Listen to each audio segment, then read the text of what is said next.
Welcome to Northern Powerhouses, our business success stories series of interviews where we discuss with local business leaders, their backgrounds, their successes and the challenges and what really drives them forward. And today I'm delighted to have with us John Gyngell, founder at Northern Brewery Company and North Bar Ltd. So John, welcome. If you'd be kind of just to give us a little bit of a flavour of yourself, North Brewing Company, and how you help your clients and customers. Yeah, so hi, I'm John. Co-founder of North North Bar Ltd in Leeds. We've got 8 bars in around Leeds. We started in 1997, so one of our bars is now 25 years old, which in bar years is the equivalent. You know, bar years are the equivalent of dog years. So we're probably about 178 or something. So that's been going on New Brigade for Leeds for 25 years. Wow. It's probably commonly known as kind of the first sort of craft beer bar in the UK. And then we kind of gradually opened more in and around Leeds over the years. Got the number up to 8, including 2 tap rooms. And then we opened our brewery in, well, I'm going to say 6 years ago, whenever that is, 2016. And we opened kind of quite a small scale. Yep. And within sort of 20 months, 24 months, we were within 12 months we were at capacity, expanded capacity. We've been expanding every year until COVID hit. We're doubling every year, exporting around the world, distribution throughout the UK. We're in 5 of the national supermarkets. We've got a web shop. So yeah, we kind of cover all bases. Yeah, that's us. That's North Brewing. Fantastic. I mean, what a great growth story.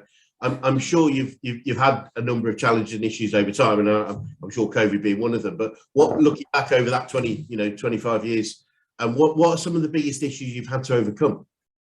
Well, you know, COVID. Yep. And you know, it can't pretend that the last 2 years have been easy. You know, I think kind of when it first hit the whole country, that everyone was probably, you know, blessed with incredulity, you know, thinking kind of the world was ending. And we definitely, you know, from our point of view, we definitely thought that at the time. There was probably that week before furlough was announced, which was pretty horrific.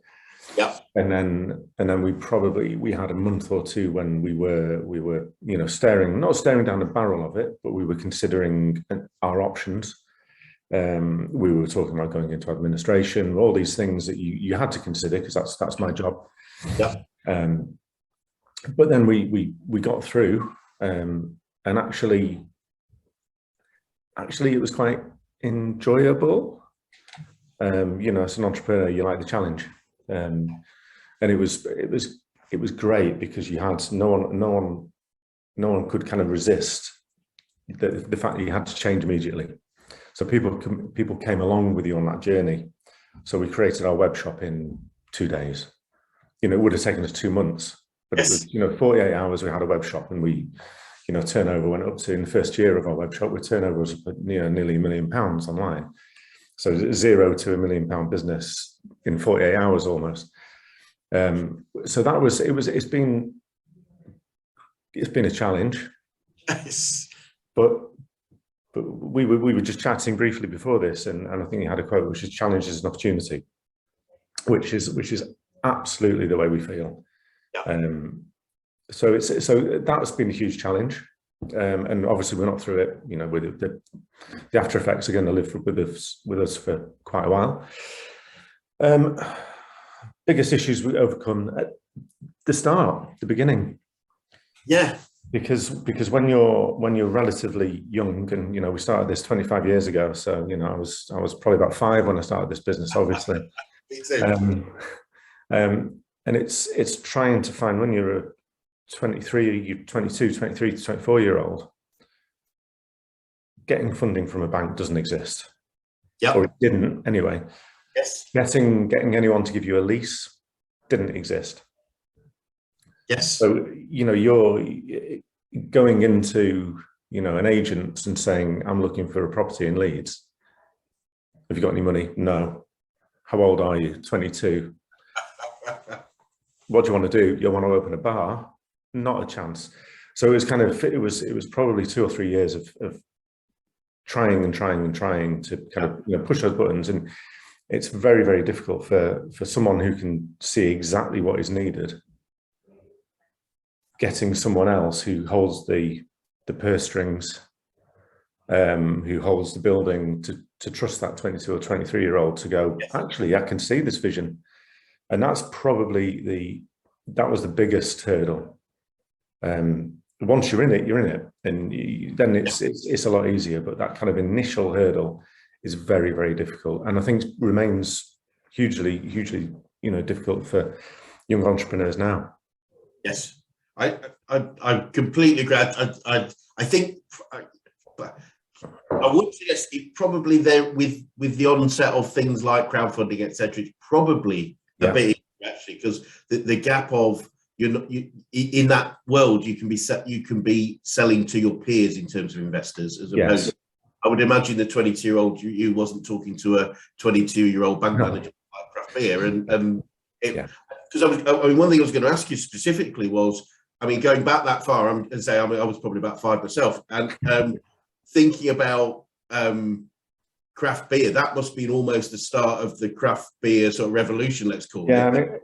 I mean, I can't pretend we were hugely ahead of we were ahead of the curve, but we when we first opened North Bar, we had Foster's Kronenberg,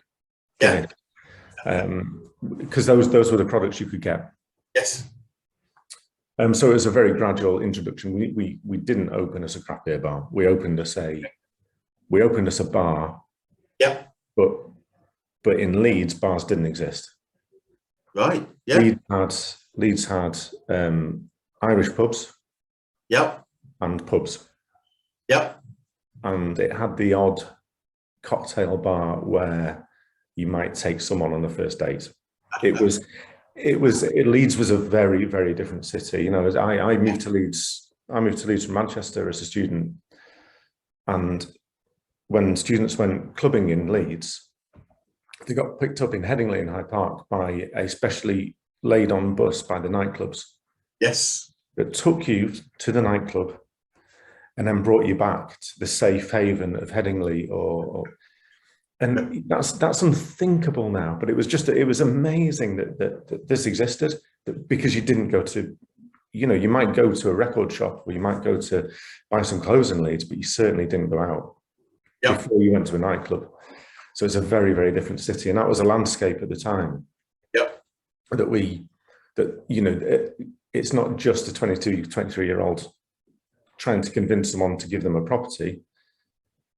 It was the idea of a bar, like you'd see the beginnings of in Manchester and in European cities. It was trying to convince a Yorkshire property owner or financer to have a punt, which just it was a step too far, but we got there.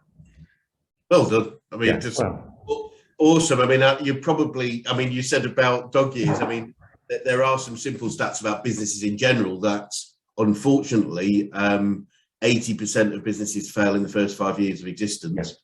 And of the 20% that survive, another 80% of those fail in the following 10 years. Yeah. 5 years, sorry. So in 10 years, you're in sort of 4%. To get to 10 years, you're 4% of your peers. So then to get to 25 years as a bar, as you said, which is, the volatility of bars is absolutely very, very high. But it's like it's the continual improvement, the continual evolving. That's we haven't stopped. Yeah. So that's essentially, that kind of feeds into our journey into craft beer, which is we sold more Kronenberg in that tiny space of North Bar than any other bar in the north of England. Wow. And we could have carried on doing that. But there's that brand cycle, isn't there? Yeah. So we needed to find better products. The service was on point. But then you need, okay, what else isn't brilliant? What else isn't perfect? Yep. So then you begin the journey into best products. Yep.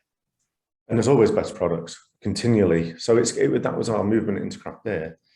And let's say, we did the same with spirits. It wasn't, you can't have someone having the best craft beer in the world or best beer in the world, and then sat next to a dusty bottle of Tia Maria or something. It's not. It's every customer is different, and every customer has different needs.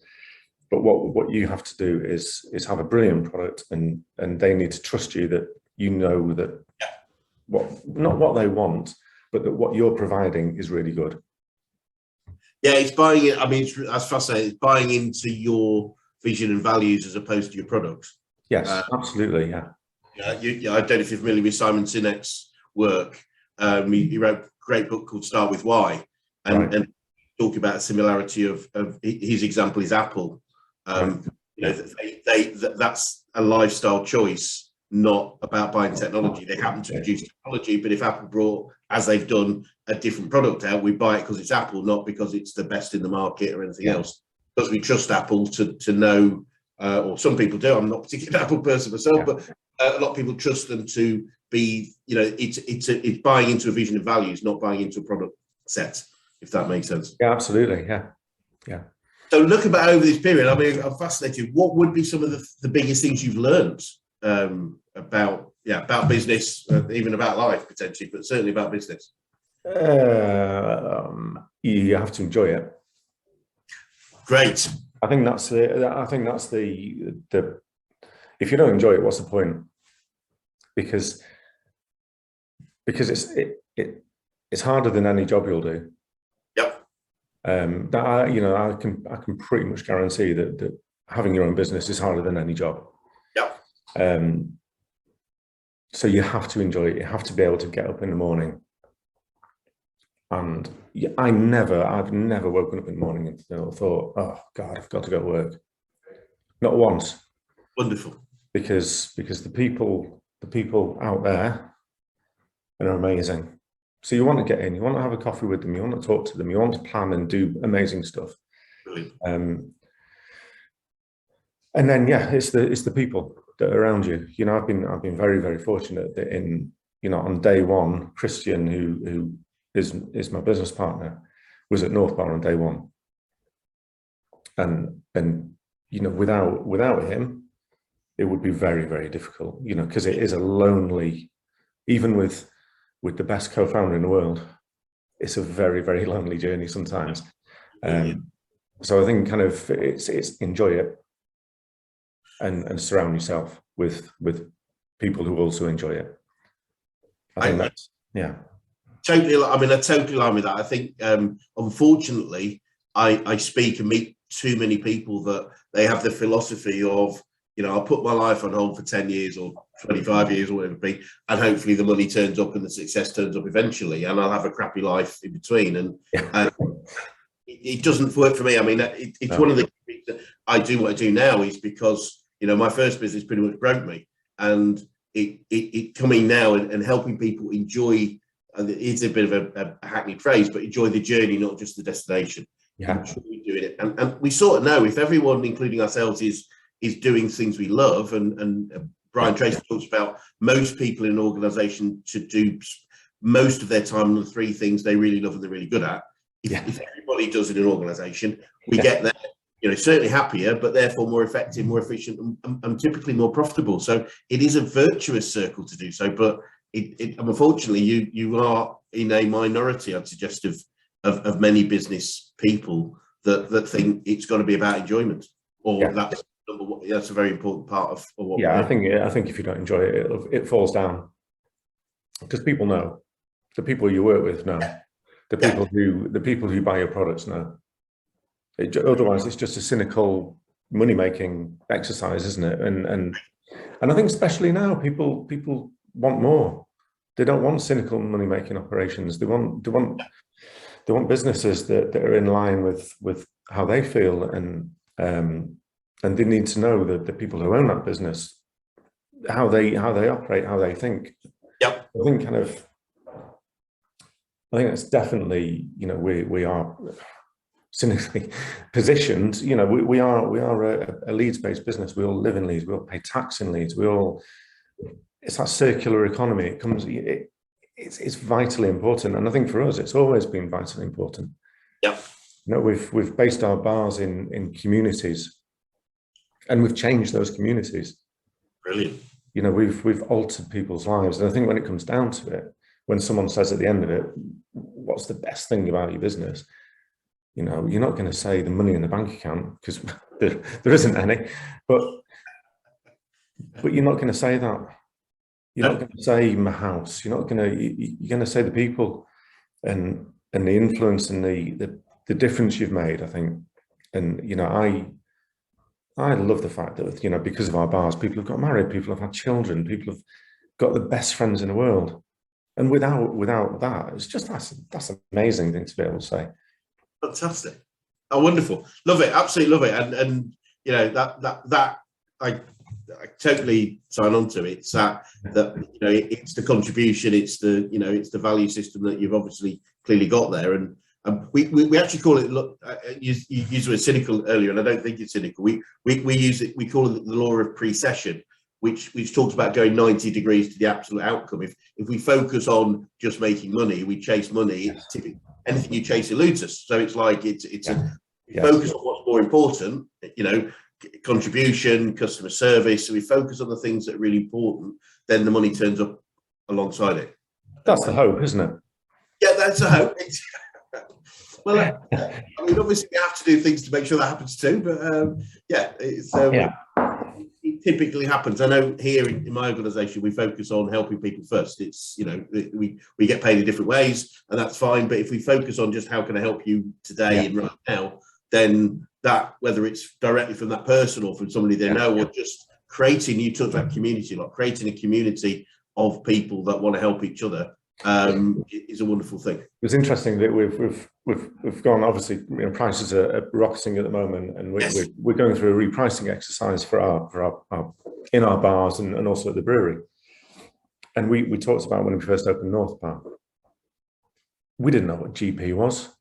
We didn't know what net profit was. We had a product that we bought for a price, but when we priced that product to sell, we didn't consider the price that we bought it for. Right. Yeah. Okay. All we considered was the end user price. Yep. So we didn't know about GP. Yep. We didn't have a percentage that we operated to. We just thought, you know, and this is going back a few years, you know, say Kronenberg, £3 a pint. That sounds fair. Yep.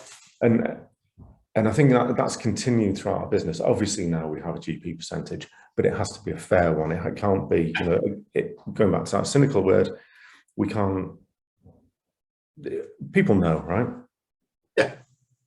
Yeah. You know, customers know. I mean, you know, success is defined in many different ways, absolutely fundamentally, both personally and business-wise. But ultimately, the language of business is money. So we are here to make money if we're a business. So it's quite reasonable we do. So, but yeah, I totally agree that over-egging prices just for the sake of it are probably not just the detriment potentially of our customers, but ourselves, because, as you say, people get it. Therefore, you can make a short-term win and a long-term lose. Yeah, short-term doesn't win, does it?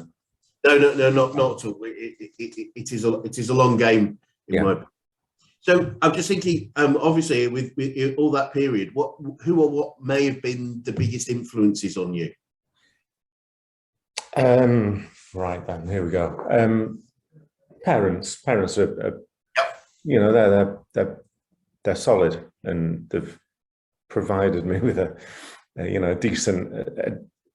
decent background to kind of, you know, I think that in terms of the qualities, not the qualities, but the personality of the business. And, you know, I think that's, you know, it's my personality and Christian's personality. We drive the business. So I think, yeah, parents, that fortunately are still around.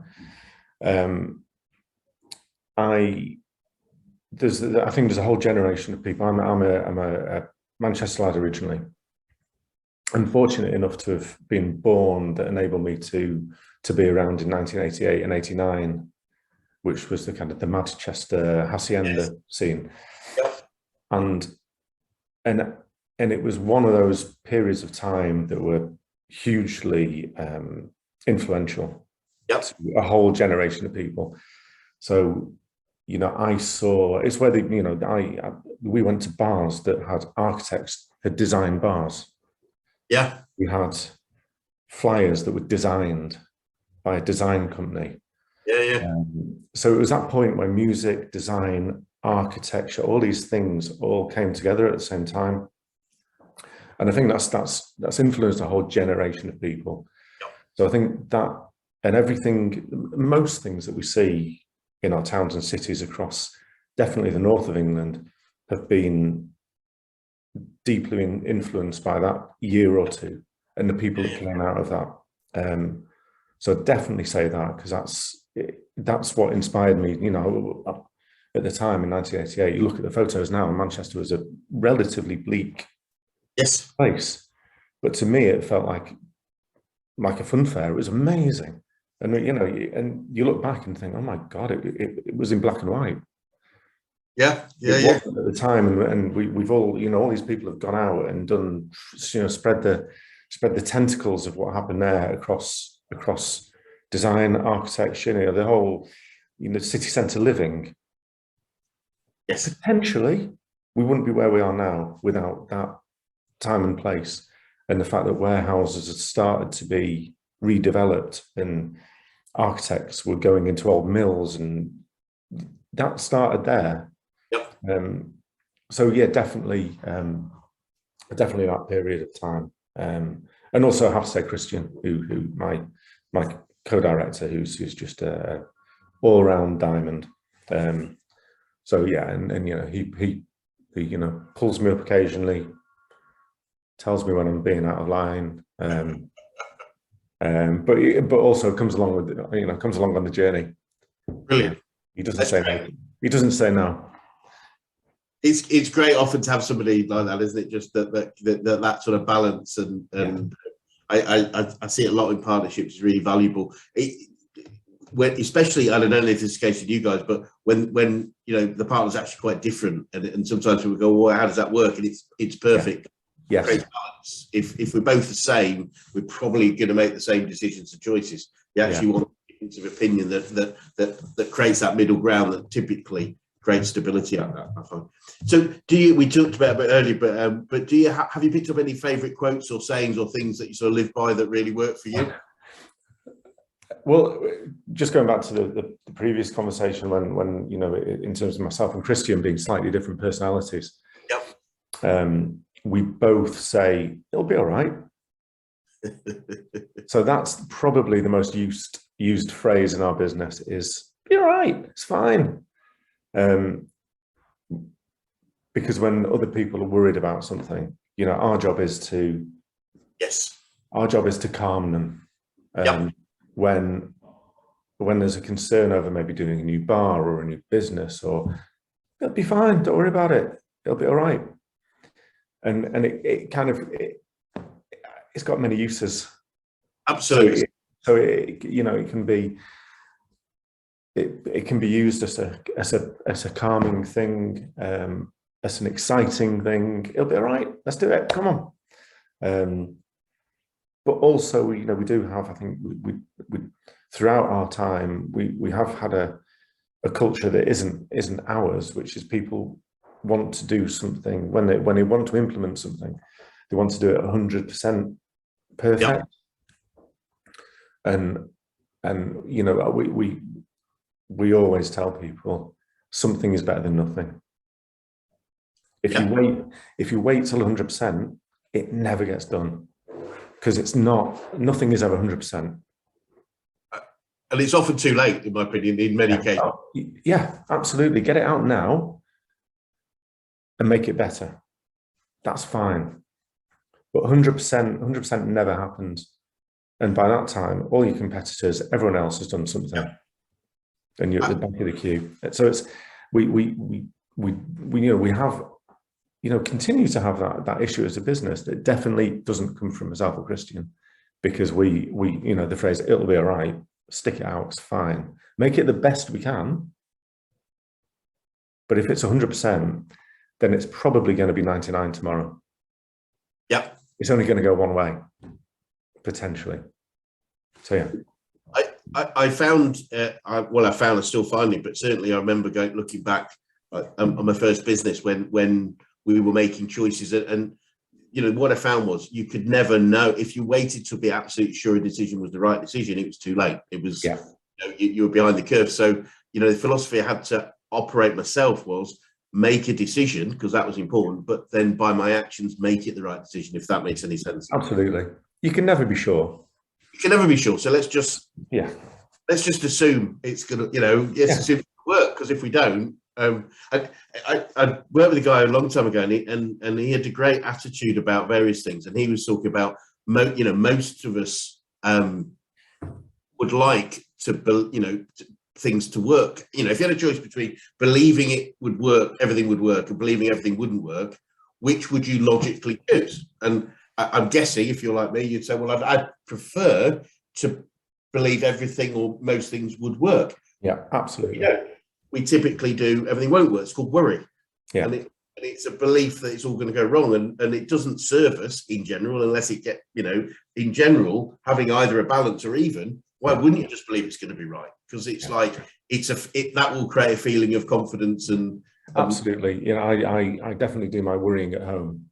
Right. You know, you can't bring worry or doubt into the business. It's it's that 100% confidence. Everything will be all right.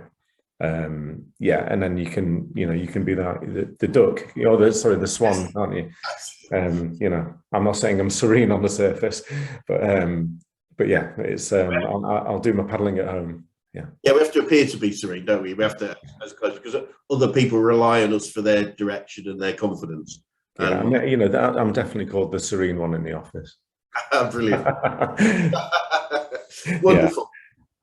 So, over this time, I'll get fascinated. I talk all day. But what might you say you've learned about yourself over the last 25 years? I'm definitely not a spreadsheet guy, and I do apologise for anyone who's ever had an appraisal with me. That's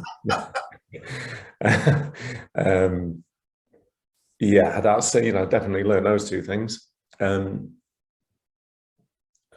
What else have I learned? That enjoyment thing.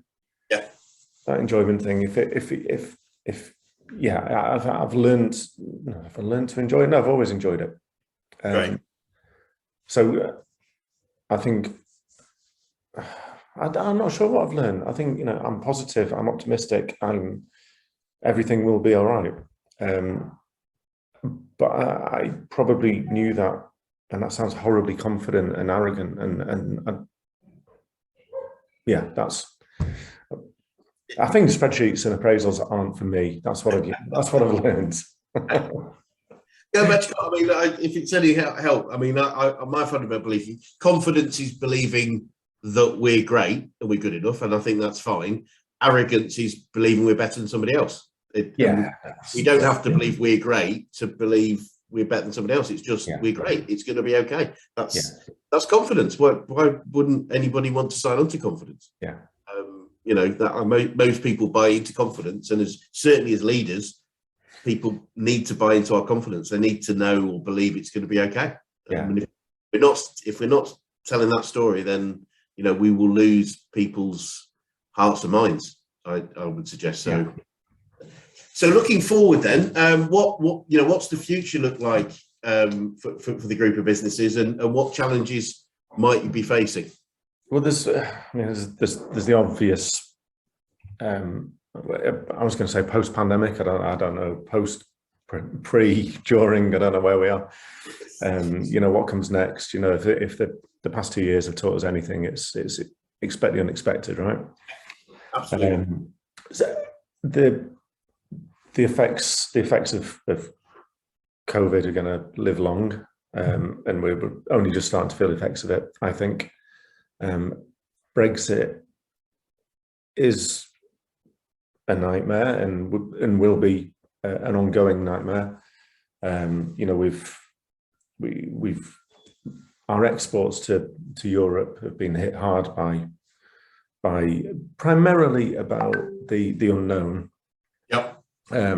Costs and the unknown. You know, we had a lot of people in the early days back in January 21 who just said, look, we don't understand the paperwork. We can get beer from the Netherlands. Great, cool. Shipping costs are a big problem for us right now. So container costs. Our biggest export market was and hopefully will be China. But the cost of containers gone up fivefold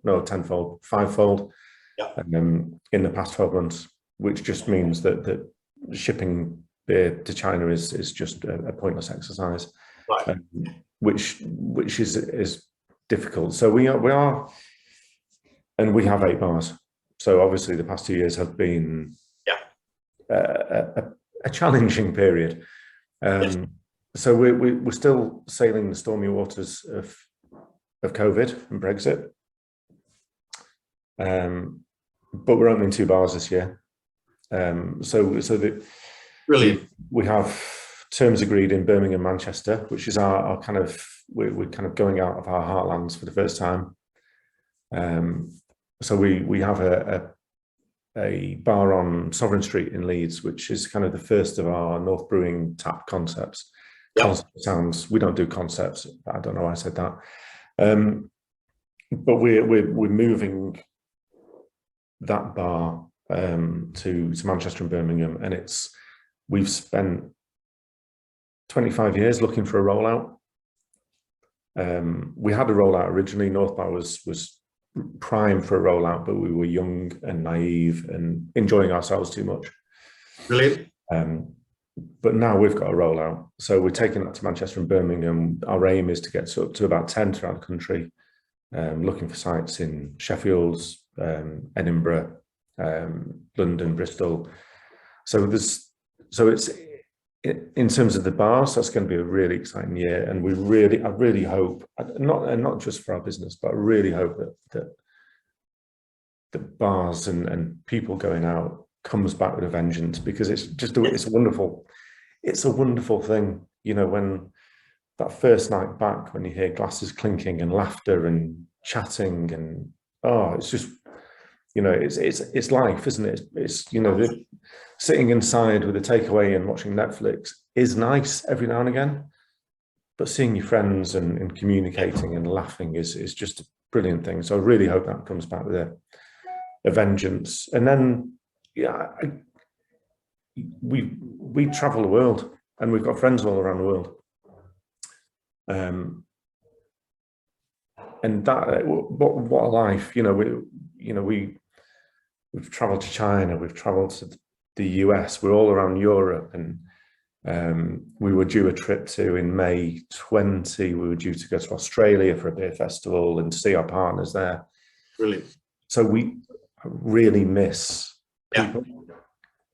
And we're very fortunate to operate in a beer world, which is full of wonderful people. So I'm really hoping and wanting life to come back to some sort of normality, to allow travel, and because you learn so much from people as well. You know, we as a brewery, we collaborate with this year we brewed with a brewery in Wuhan. So we you know, over Zoom, we did a brew with a Wuhan brewery, which how incredible is that? And then that beer got shipped to China, and phenomenal, you know. And we'd like to go and see those guys. We did the same with a brewery in St. Petersburg. We did the same with a brewery in Brazil. All these things that, you know, there are wonderful people out there, and it'd just be really lovely to engage with those people on a personal level rather than this medium. Yes. Yeah, agreed. I agree. I'm sure it will. We're a social human beings. We do need that interaction, and I've no doubt, and that's why bars exist, because of the need we have. So I'm sure it will continue to happen, and maybe things will change. But my personal belief is actually, that bars, cafes, experiential things are the future of the high street. Because retail need not be. I don't really need to go to a shop to buy stuff I know I need to buy, but I do, have a need to be social with people. And absolutely, I really believe that there's a massive future for creating communities on the high street that probably disappeared when we just had a row of houses. Row of shops. Yeah, absolutely. So I think that's great. So brilliant. Well, as I said, I could talk all day, but I've got a couple of final sort of questions from you. For you, what would you say to anybody that was thinking of going into business right now? Get a job. What would I say? It'll be all right, I would have thought.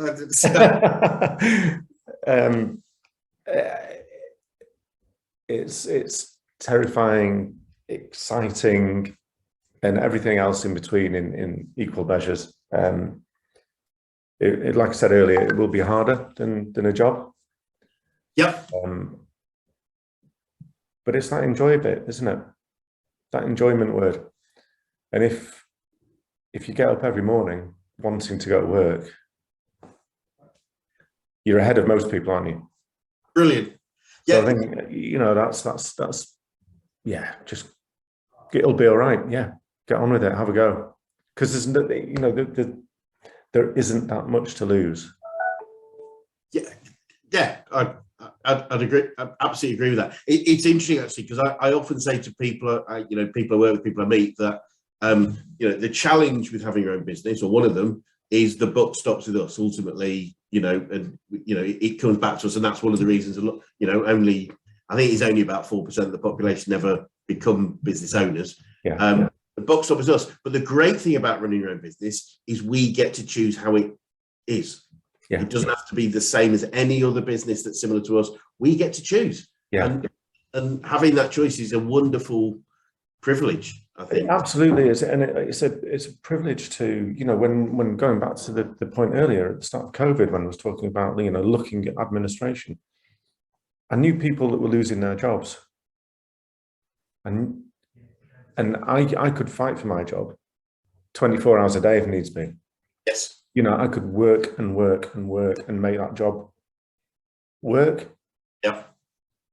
In a job, you can't do that. No, agreed. And that's pretty fortunate, isn't it? Yeah. No, absolutely. It is a privilege and a joy. But it comes, with that flip side of the challenges and the stress that we do, Absolutely. So, final question: What is the best advice you could give to an 18-year-old John?